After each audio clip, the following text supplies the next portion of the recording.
大家好，公元前239年，大秦帝国的首都咸阳发生了一件轰动全球的超级大事。在咸阳城最繁华的城门楼上，挂出了一部刚刚写好的书稿，书稿上方高高悬挂着整整1200两黄金。这是什么概念？在那个年代，这1200两黄金足以让一个普通人瞬间登上战国福布斯富豪榜。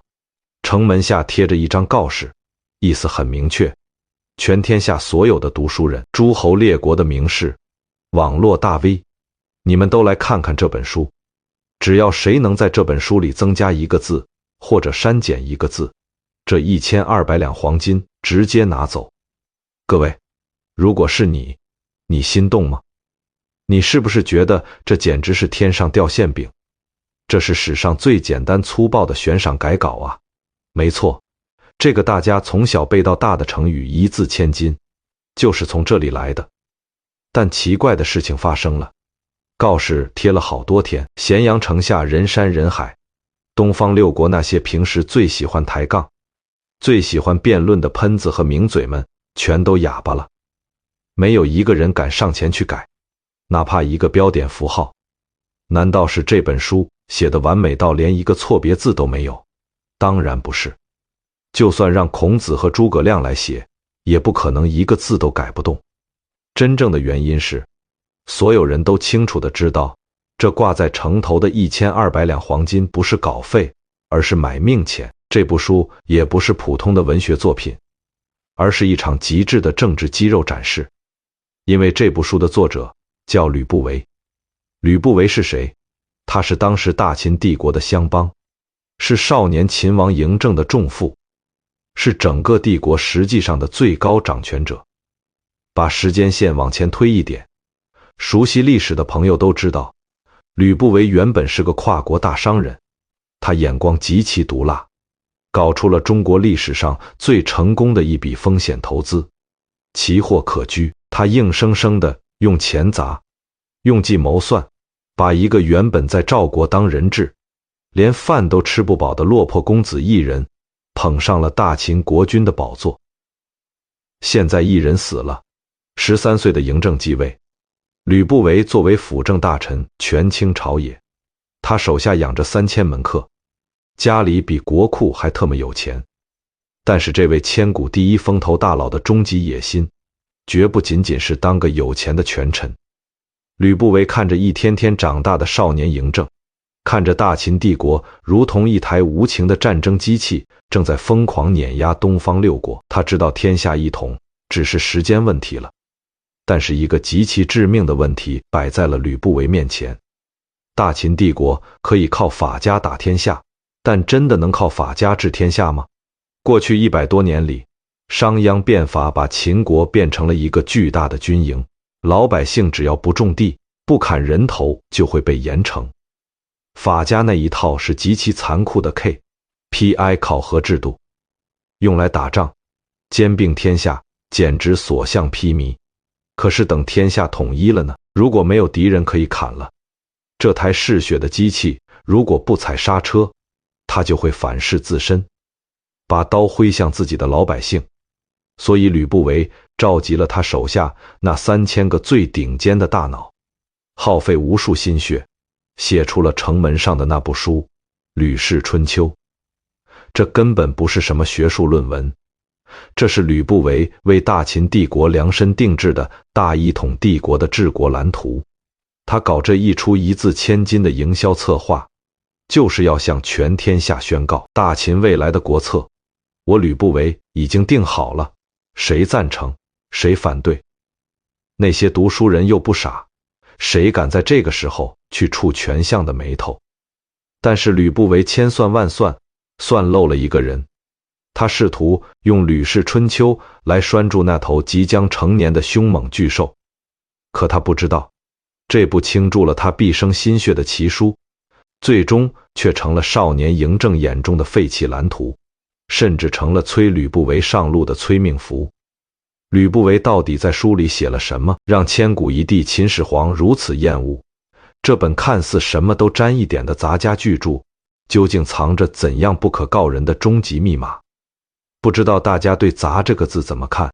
在咱们现代人的语境里，说一个人杂好像不是什么好词，什么杂货铺、大杂烩。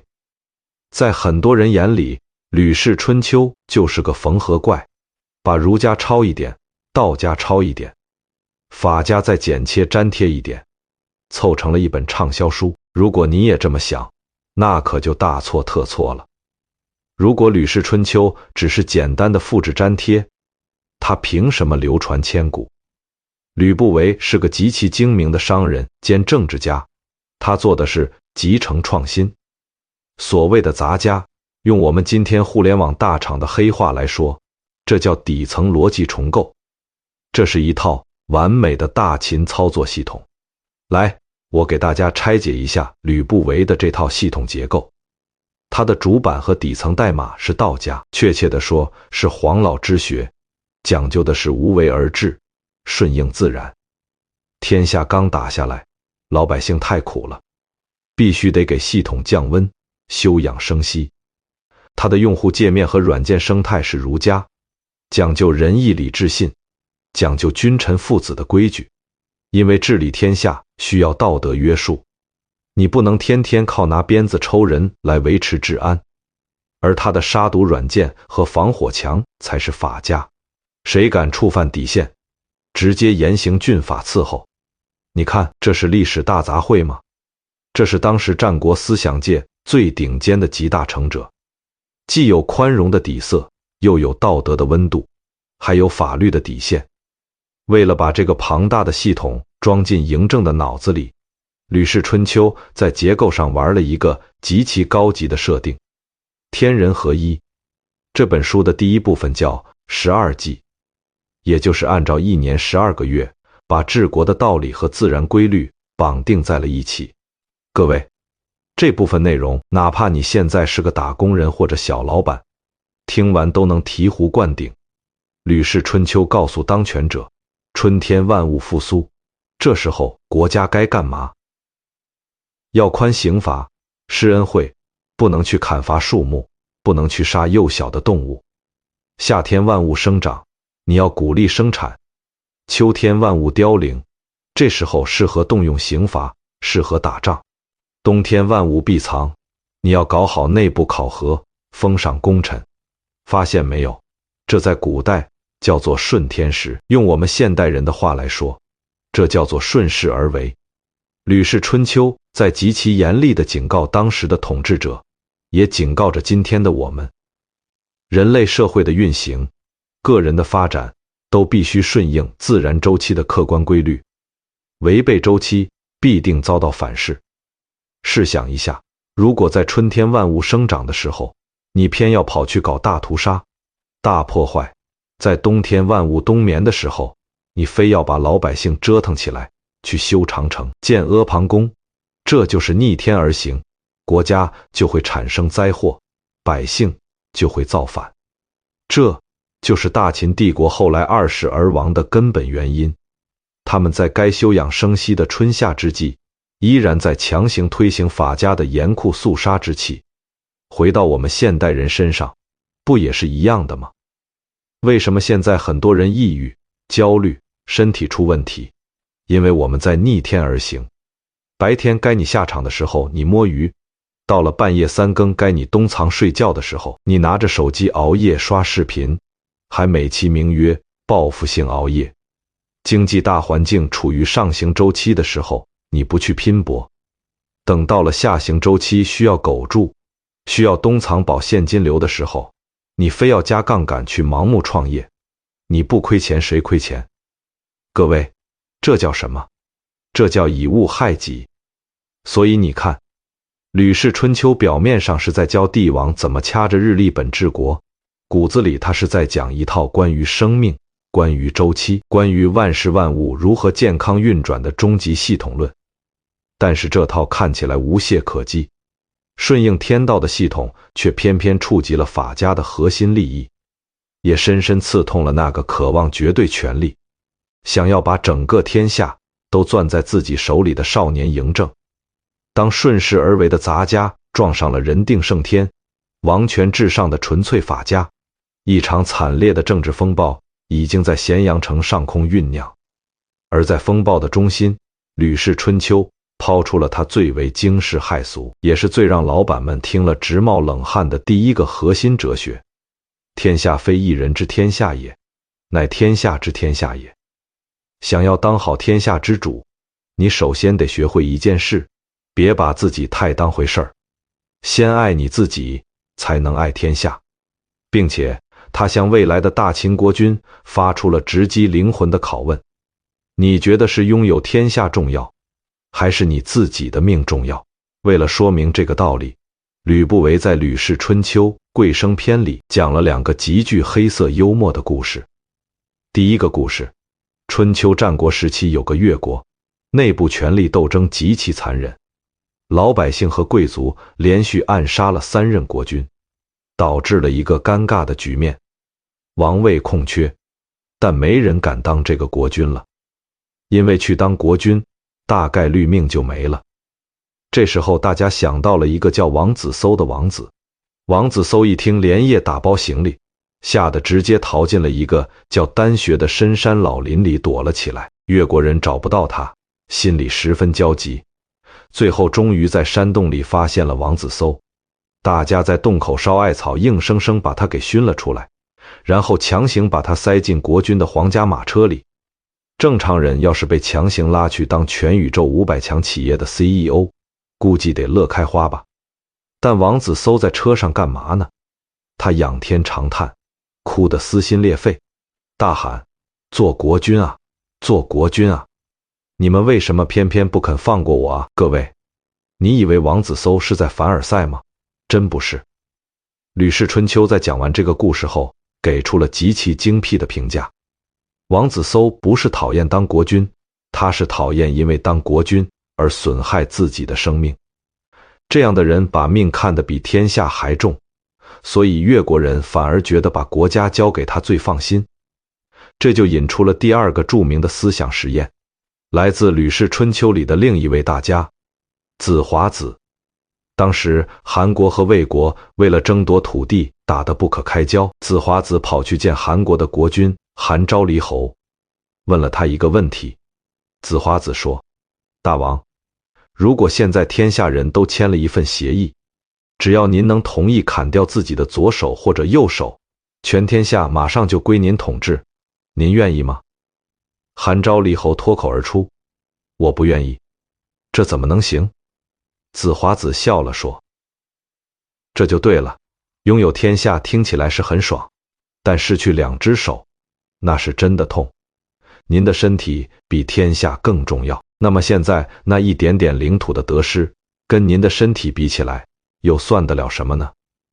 你看，吕不韦借这些故事到底想表达什么？他在痛批一种极其普遍的社会病：道治本末，以物害己。什么是物？权力、地位、金钱、名声，甚至整个天下。在吕氏春秋看来，这些都是外在的物，它们是工具，是用来服务于你的生命的。但是绝大多数人活反了。你想想我们现在的社会，是不是典型的道治本末？我们去赚钱，本来是为了让生活变得更好，让生命更丰盈。可是为了赚钱，我们去疯狂熬夜，去996，去疯狂内卷，最后把身体搞垮了，把精神搞抑郁了。这不就是用比天下还宝贵的生命，去换取微不足道的左手右手般的利益吗？这就是《吕氏春秋》里说的权性。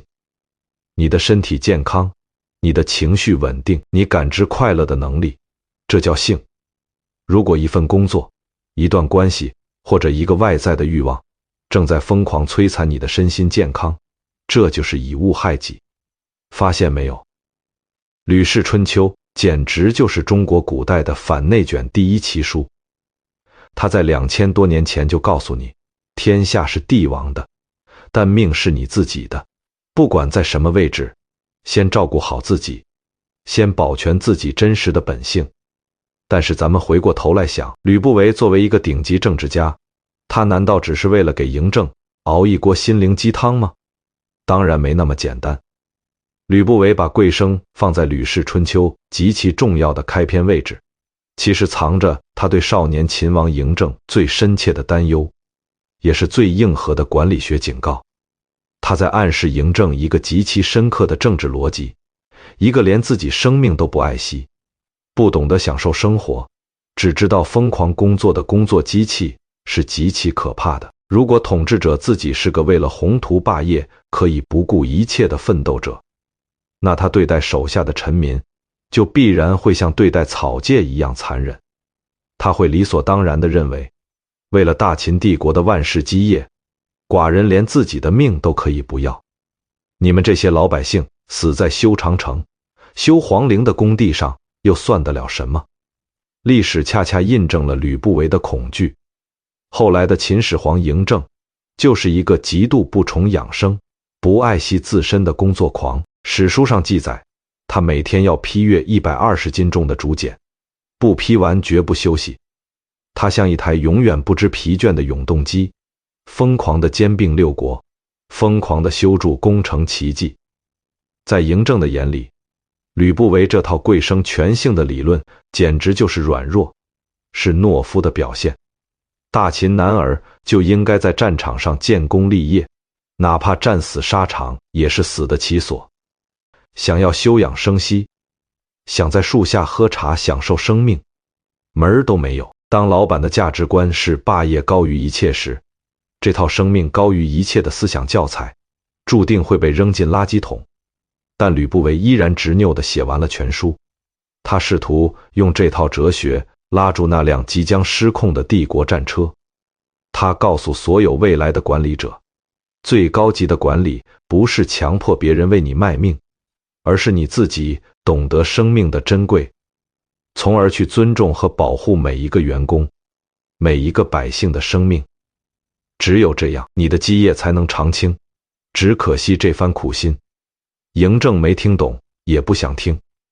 那么既然不能强迫大家拼命，一个帝王，一个 CEO， 到底该怎么做才能管理好庞大的团队呢？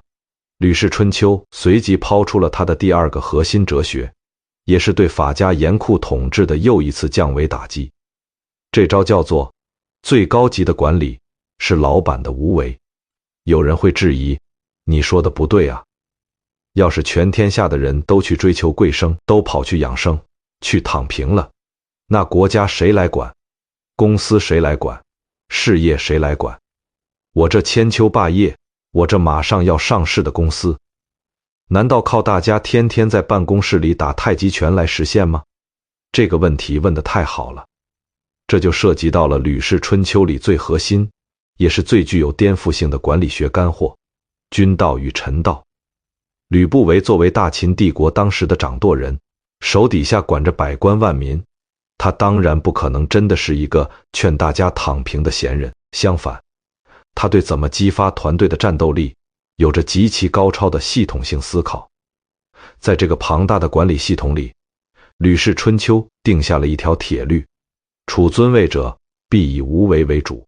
各位，如果你现在是个团队 leader， 或者你自己创业当老板，请把4个字刻在你的办公桌上：老板闭嘴，系统才能运转。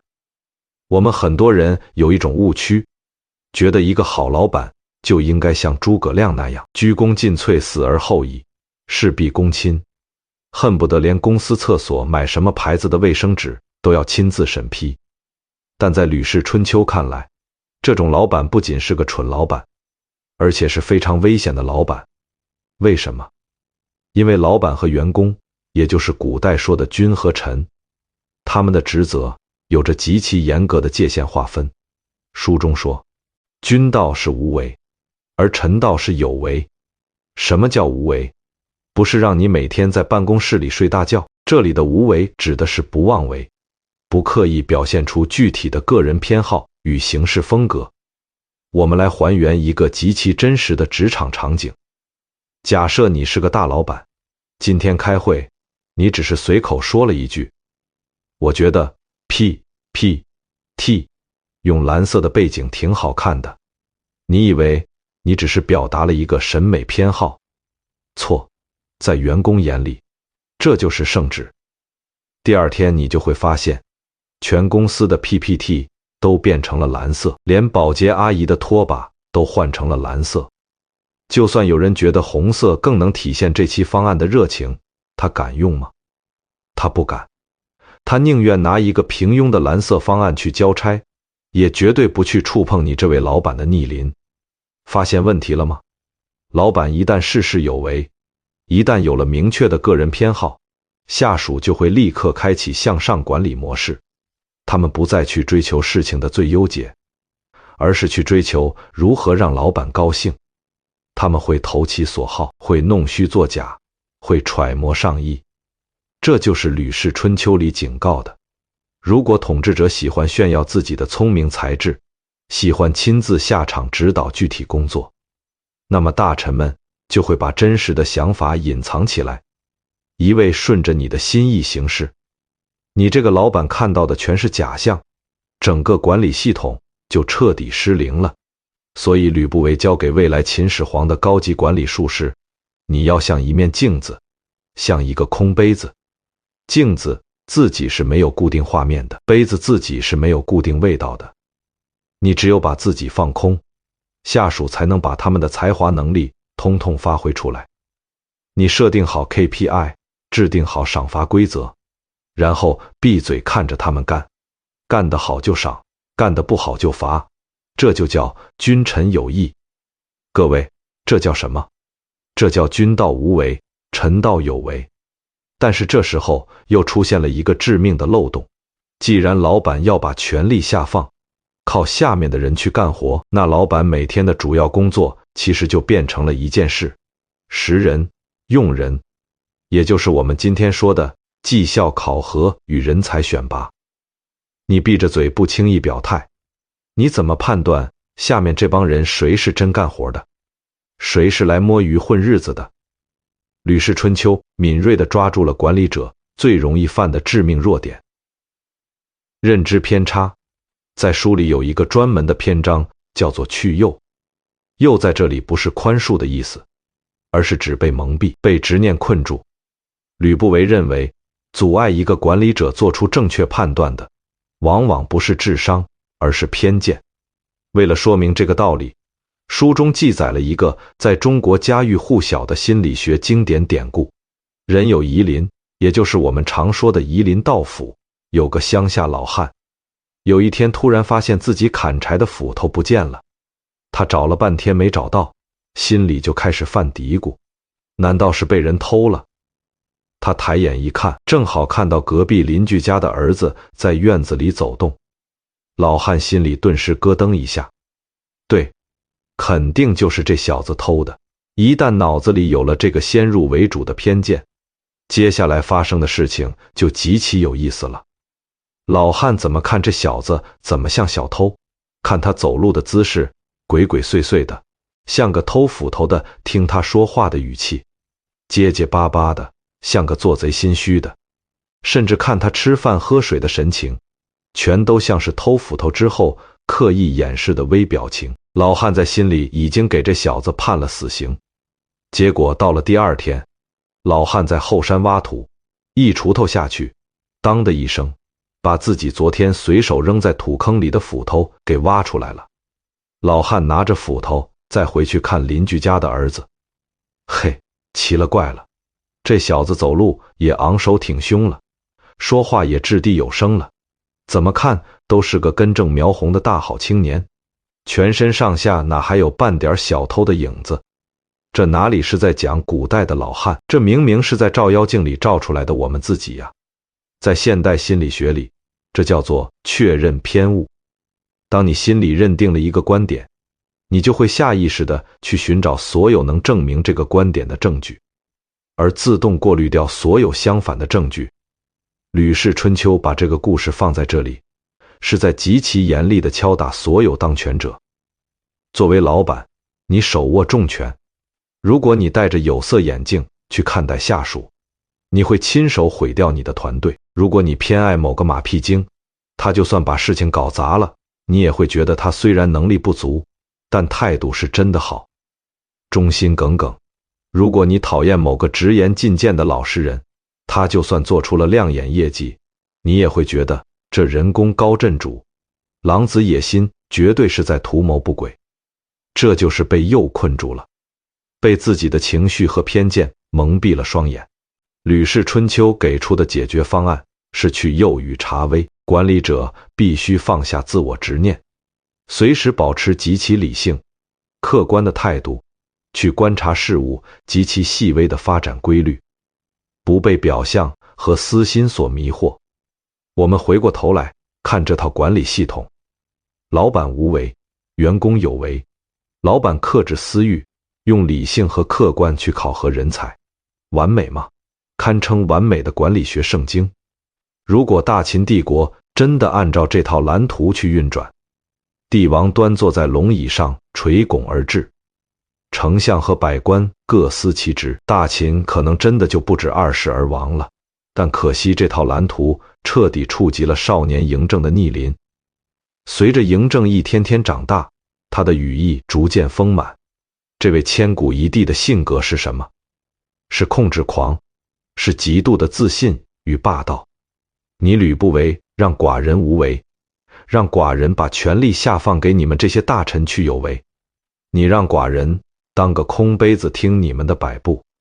不，寡人不仅要有为，寡人还要包揽天下所有的大事小情，寡人要统一度量衡，寡人要修长城，寡人要把全天下的生杀大权全都死死地攥在自己一个人手里。在绝对的权力欲望面前，吕氏春秋里讲的君道和臣道成了吕不韦试图限制皇权、架空秦王的罪证。这也为吕不韦日后的悲惨结局埋下了最致命的伏笔。而当吕不韦意识到这套完美的治国管理体系可能无法说服嬴政时，他在书的最后寄出了整个吕氏春秋中最震古烁今的实践哲学。他要告诉嬴政一个极其残酷的历史铁律：哪怕你法家的刀再锋利，你也永远斩不断时间的洪流。这就是我们接下来要讲的核心哲学——破除教条主义。而且我敢打赌，各位肯定都在语文课本里学过这一篇，但你绝对不知道它背后竟然藏着大秦帝国生死存亡的终极密码。好，深吸一口气，进入吕氏春秋最震撼，也是最能体现吕不韦顶级政治家眼光的最后一个核心模块。各位，我们在小学语文课本里都学过一个成语故事，讲的是一个楚国人坐船渡江，一不小心，他那把宝贵的佩剑扑通一声掉进了水里。这楚人倒也不慌，慢条斯理地掏出一把小刀，在船舷上刻了个记号，说：没事，我的剑就是从这个地方掉下去的。等船靠了岸，我顺着记号跳进水里去找剑。结果大家都知道了，剑早就不知道沉到哪里去了。他最终一无所获来，把这个成语的名字打在公屏上。没错，刻舟求剑。我们小时候读这个故事，是不是都觉得这楚国人脑子不灵光，是个十足的愚人？老师告诉我们，这个成语是用来讽刺那些思想死板、不知变通的人。但是今天我要给大家来一次史诗级的降维解读。你知道刻舟求剑这个故事最早出自哪里吗？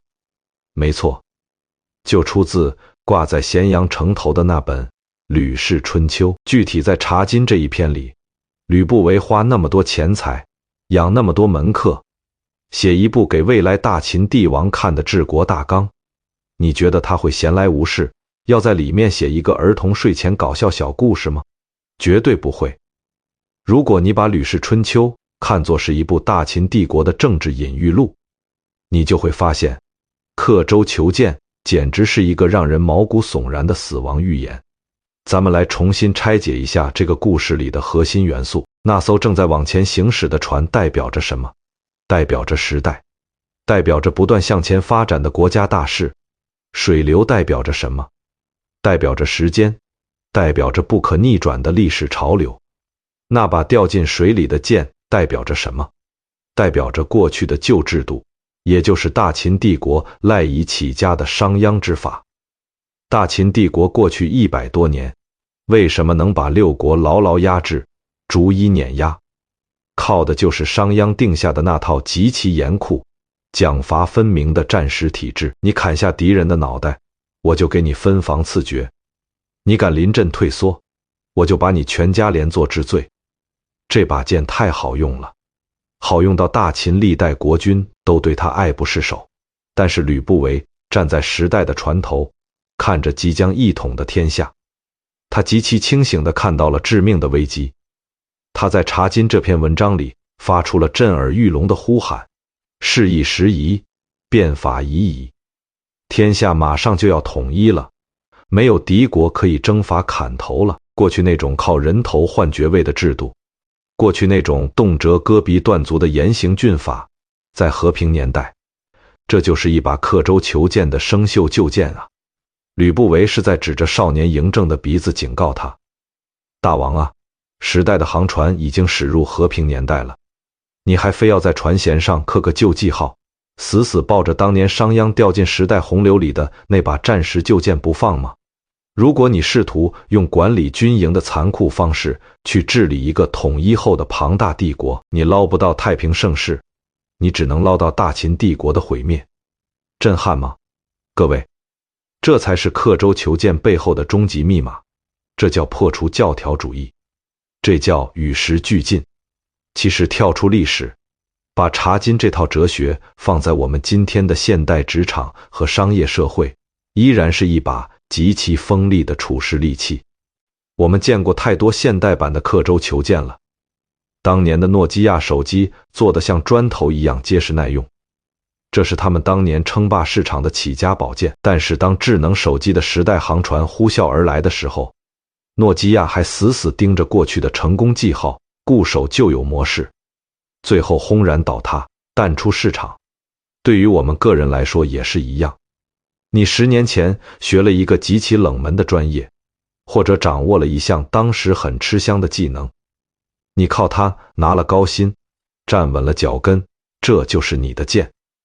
但是今天 AI 时代来临，大模型遍地开花，时代的洪流早就把过往的经验冲得面目全非了。如果你还天天抱着过去的老经验固步自封，拒绝学习新东西，甚至抱怨行业，抱怨公司不给你涨薪，那你也是那个坐在船头拿着小刀刻记号的楚国人。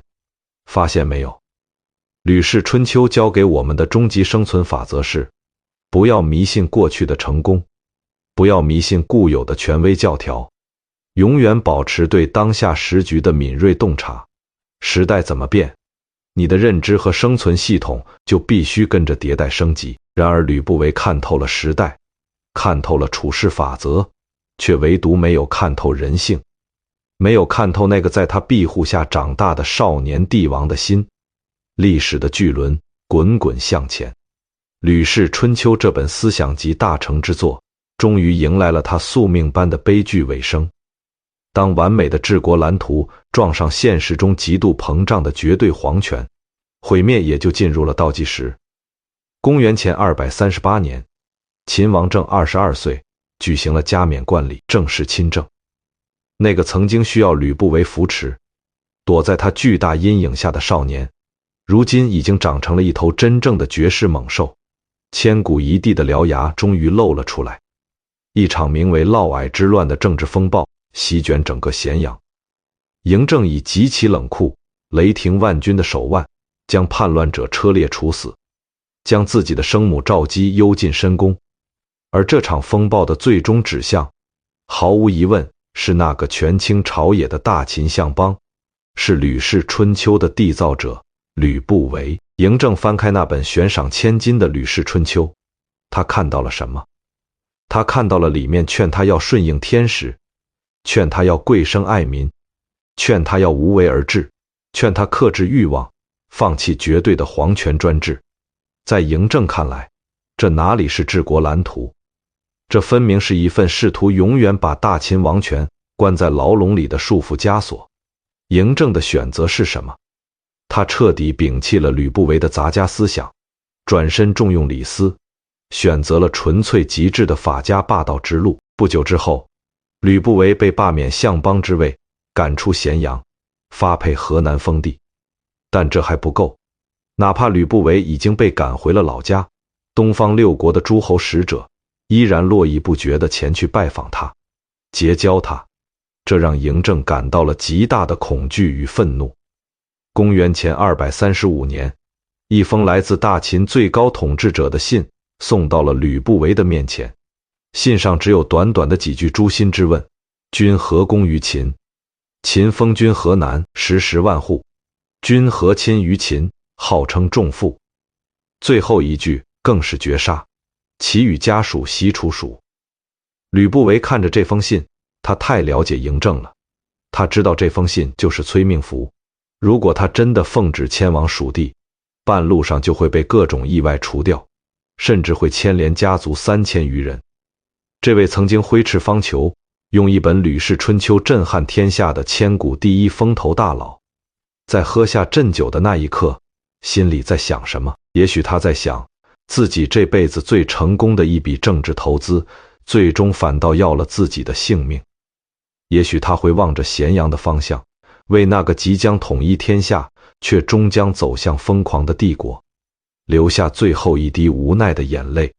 吕不韦死了，吕氏春秋作为大秦帝国正统治国蓝图被彻底废弃。后来的历史大家再熟悉不过了。秦始皇用极致的法家思想横扫六国，统一天下。他没有采纳吕不韦休养生息的治国建议，而是继续把商鞅变法的严苛之剑挥舞到了极致。他修长城，建阿房宫，造兵马俑，征伐百越，把全天下老百姓的民力压榨到了极限。结果呢？这个看似不可一世的大秦帝国，在秦始皇死后仅仅3年，就在陈胜吴广王侯将相宁有种乎的怒吼声中，在项羽破釜沉舟的决战里轰然倒塌，2世而亡。整个王朝仅仅存续了14年，2000多年过去了，大秦帝国的坚甲利兵早就化作了尘土，咸阳宫的熊熊烈火也早已熄灭。可是当我们今天拂去历史的尘埃，再次翻开这本《吕氏春秋》时，我们会发现，吕不韦虽然在权力斗争中输得一败涂地，但他却在思想和历史的维度上赢得了永恒。因为西汉初年的统治者吸取了秦朝肃王的教训，他们推行的黄老之学与民休养生息，这不就是《吕氏春秋》里那套底层治国逻辑吗？汉武帝后来推行的外儒内法，儒法并用，这不就是《吕氏春秋》那套思想系统架构的翻版吗？各位，这叫什么？这叫跨越时空的胜利。《吕氏春秋》不仅仅是一本被帝王冷落的古书，它是中国古人对如何建立一个长久和谐、顺应自然的理想社会的终极思考。它告诉当权者要敬畏生命，告诉管理者要克制私欲，告诉所有的普通人要顺应周期，拒绝内耗，与时俱进。历史没有如果，但智慧可以传承。吕不韦用生命写下了这本10万字奇书，大秦帝国没有接住，但我希望今天屏幕前的你能够接住。如果你在职场中感到迷茫，如果你在生活中感到焦虑，如果你觉得这个世界转得太快让你喘不过气，不妨在某个安静的夜晚翻开这本《吕氏春秋》，去看看2000多年前的古人是如何在权力的漩涡中保持清醒，是如何在时代的洪流中寻找生命的支点的。这期内容到这里就结束了。若是你觉得这期内容确实像一阵清风，吹散了你心里的一点点焦虑，为你带来了一丝对抗内卷的底气与平静，我希望你能把贵生全姓4个字打在公屏上，这就是对我最大的鼓励。也请不要吝啬你的点赞和订阅，把它放进你的收藏夹。当你在未来的某个深夜，再次因为工作感到迷茫，因为大环境感到焦虑，觉得快要撑不下去的时候，翻出来再听一遍这本2000多年前的生存指南，随时能为你指引方向。我是老高，感感谢你的聆听，我们下一本古籍再见。